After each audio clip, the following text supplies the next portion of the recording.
needed. Samara Gardner, Win News. Wagga City Council has chosen its preferred applicant to develop the proposed Riverina intermodal freight and logistics hub. Australian rail company Traxion will enter into discussions with stakeholders in coming weeks as it weighs up whether to get on board with the project.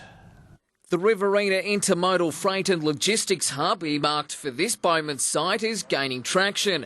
At least that's the hope of Wagga City Council.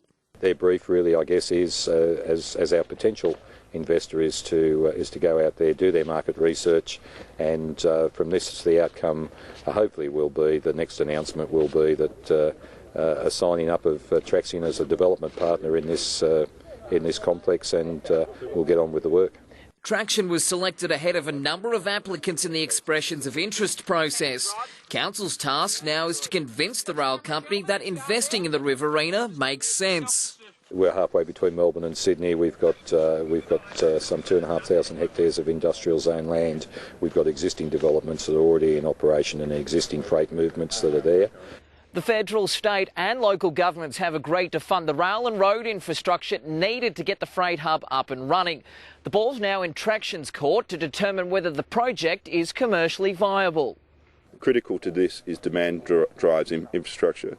So us as a business and our consortium has to find out what demand there is in this region to be able to drive the infrastructure. And the more demand, the more infrastructure, which means the more investment from third parties.